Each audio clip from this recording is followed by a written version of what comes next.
Alors bien sûr, et ça finalement c'est très intéressant parce que je me suis rendu compte en fait en fouillant, en faisant toutes mes recherches par rapport à ce que j'avais vécu, c'est que quand souvent on parlait de sortir du corps ou de voyage astral, on parlait juste d'une simple exploration et d'un voyage qu'on pouvait faire avec des choses belles, on peut voler et tout ça. Alors bien sûr, c'est quelque chose de très grisant quand on vole la première fois, qu'on commence à voyager, à voir tout un tas de belles choses, mais bien souvent on se limite à ça. Et c'est vraiment Michael Raduga, notamment, et puis bon, il y a d'autres personnes aussi, Stéphane Laberge, qui en parle aussi dans l'aspect du rêve lucide, qui a enfin commencé à parler un peu plus de tout ce qu'on pouvait faire. Donc là, on rentre vraiment dans l'aspect pratique, et il y a tout un tas d'aspects. Il y a toutes les applications qui sont liées justement basées sur la simulation. Donc toutes les applications basées sur la simulation, ça va être, comme je le disais, les voyages, la sensation de pouvoir voyager. Très intéressant d'ailleurs quand on souffre de handicap. Il y a beaucoup de personnes qui souffrent de handicap qui ne peuvent pas vraiment se mouvoir dans le quotidien, qui vont utiliser cet outil puissant pour pouvoir le faire lors d'un voyage astral. On va pouvoir faire des rencontres. Alors les rencontres, pour certaines personnes, voilà, ça dépend de nos centres d'intérêt, mais certaines personnes vont vouloir voir leur idole. Michael Raduga racontait justement voir toutes ces actrices fétiches parce qu'il disait dans son coin de la Russie est très isolé, il y avait très peu de filles, c'est un garçon très timide et il disait justement que il en profitait pour aller voir des célébrités carrément et il allait plus loin parce que forcément on a ce côté aussi, ce cerveau reptilien qui peut être présent chez certaines personnes bien souvent et du coup on a une attraction très forte à ce niveau-là. On va pouvoir donc réaliser des désirs. Voilà, je passe là-dessus. Non, et c'est une forme, entre guillemets, une forme d'alternative au monde virtuel pour certains.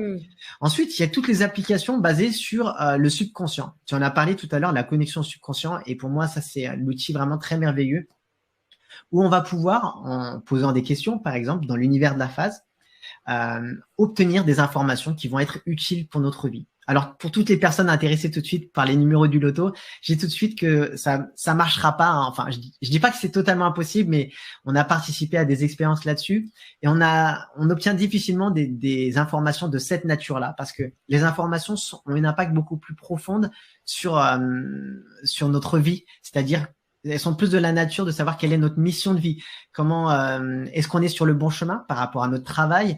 Et souvent, les informations peuvent nous être données de manière comique. Parfois, hein, on peut avoir un vieillard qui va nous parler, nous donner une information de choses que l'on sait déjà qui sont enfouies en nous, parfois de manière symbolique, avec des symboles, et on va voir des synchronicités dans le quotidien. Donc, tout un tas de choses. Et tout ce qui est lié au subconscient, pour moi, c'est aussi développer la créativité. Et la créativité, qu'on soit chanteur, musicien, qu'on soit même des architectes. Hein, j'ai un architecte qui m'écrivait, qui revisionnait tous ses plans en fait. Voilà, il était architecte pour des gros bâtiments et il allait visiter les bâtiments qu'il était en train de mettre en place pour voir s'il y avait des failles là-dessus. Au niveau de la musique, moi, je suis chanteur-musicien et il m'est arrivé de percevoir des musiques là-dessus dans l'univers de la phase. Et Paul McCartney notamment a écrit Yesterday, la chanson Yesterday comme ça, parce qu'il avait perçu dans l'univers de la phase. Et il a passé 3 semaines à demander autour de lui si la musique n'existait pas déjà, quoi. Parce que voilà, tout était très clair.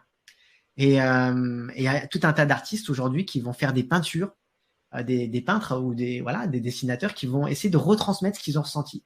Alors bien souvent, ils vont en faire tout un tas parce qu'ils disent ils n'arrivent jamais à retranscrire pleinement la beauté de ce qu'ils ont perçu.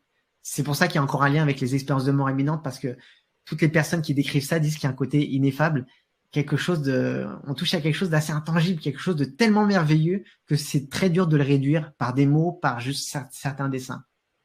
Et enfin, dans les autres applications, il y a toutes les applications basées sur la physiologie, donc sur l'état de santé de manière générale. Et pour moi, ça, c'est un des domaines.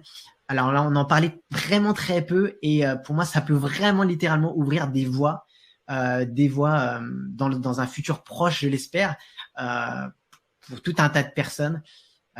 Je dis pas qu'il faut se couper de la médecine conventionnelle, mais c'est des outils qui sont pour moi très très intéressants, qui vont nous permettre de jouer sur ce qu'on appelle l'effet placebo, ce pouvoir de la croyance de ce que l'on est en train de vivre. On sait que quand on est dans un état de méditation profond, par exemple, le cerveau déjà ne fait plus la différence entre la réalité vécue à l'intérieur, toutes les images qu'on va voir par la visualisation, etc., et la réalité extérieure. Et là, on est dans un état, comme je le disais, avec un pic cérébral tellement élevé que lui, le cerveau, sa réalité, elle est tournée vers l'intérieur, tout ce qui est en train de se passer. Donc, alors je dis l'intérieur, mais finalement le champ quantique totalement. Et donc derrière, on va pouvoir prendre des médicaments en sortir du corps. On va pouvoir faire des consultations si on veut voir un médecin, si on veut voir un guérisseur, un chaman. On peut recevoir des soins avec, je sais pas, des anges, tout un tas de choses.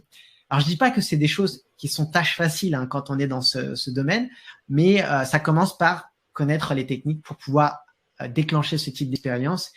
Et moi-même, je l'ai utilisé, comme je le disais, depuis tout petit, comme beaucoup de personnes, j'ai des allergies, mais des allergies récurrentes et chroniques, acariens, pollen, et aujourd'hui très certainement aussi alimentaire, lié à l'alimentation pendant un long moment, que j'essaie de réajuster. Et comme beaucoup de personnes, je devais prendre des antihistaminiques tous les jours au quotidien, avec un spray aussi nasal. Et en fait, par la méditation, j'avais commencé déjà à diminuer cette prise d'antihistaminique. Et à un moment donné, quand j'ai vu l'ampleur de ce qu'on pouvais faire, je me dis, bah, je vais faire exactement ça, en sortir du corps. Et donc, par la prise d'un antihistaminique, j'ai fait ça 3 fois en sortir du corps. Donc, je vis l'expérience, je vais chercher ça, hein, je le prends. Et surtout, au moment où je vis ça, c'est le point de départ et c'est très important. C'est un des seuls moments où on va essayer de déclencher un retour au corps physique immédiat pour ramener à nous cette sensation qu'on a vécue, en fait, qu'on a expérimenté pleinement par nos sens en sortir du corps et la ramener dans le corps physique. Parce qu'à ce moment-là, le cerveau lui va déclencher tout un état de biochimie lié à cette guérison. Et pendant 1 an et demi, j'ai pu apprendre quoi que ce soit. Vraiment, littéralement, j'avais plus rien. Et petit à petit, les formes allergiques reviennent. Alors là, pour moi, c'est plus intéressant, c'est qu'il y a un message derrière. Encore une fois, j'avais déjà travaillé sur un gros aspect.